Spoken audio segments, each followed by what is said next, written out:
بسم اللہ الرحمن الرحیم۔ گناہ اور نیکی کی مثال۔ گناہ کی طرف جانے کی مثال ایسی ہے جیسے پہاڑ سے نیچے اترنا۔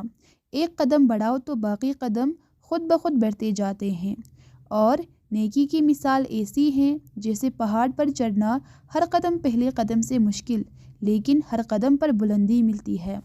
گناہ سے بچنے کی دو صورتیں ہیں، یا دل میں اللہ تعالیٰ سے ملاقات کا شوق ہو یا اللہ تعالیٰ کے سامنے پیشی کا خوف ہو، اس کے بغیر بچنا مشکل ہے۔ زندگی میں روشنی چاہتے ہو تو اللہ سے دل لگا لو۔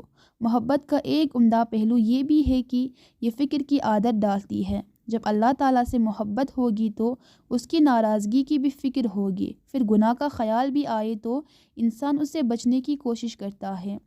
آپ کو اچھی باتیں اپنانی ہیں تو اپنائیں، آپ صرف بری باتیں چھوڑ دیں، اچھی باتیں آپ کو خود بخود تلاش کر لیں گے۔ اسی طرح آپ بری عادتیں چھوڑ دیں، اچھی عادتیں آپ کی زندگی میں خود بخود شامل ہو جائے گی۔ آپ بس گناہ چھوڑ دیں، نیکیوں کے مواقع خود بخود آپ کو ملنے لگ جائیں گے۔ بے شک گناہ کرنے سے دل سیاہ ہو جاتا ہے، اور دل کی سیاہی کی علامت یہ ہے کہ گناہوں سے گھبراہٹ نہیں ہوتی۔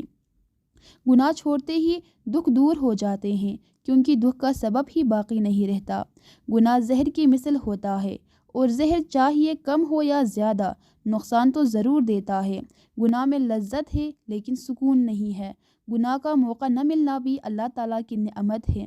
اللہ تعالیٰ قرآن مجید میں ان لوگوں کے لیے جو گناہوں کو چھوڑ کر نیکی کی طرف رجوع کرتے ہیں ارشاد فرماتا ہے، اللہ نیک لوگوں کو ہر الجھن سے کامیاب بنا کر نکالتا ہے، انہیں نہ کوئی دکھ ستاتا ہے اور نہ کوئی پریشانی۔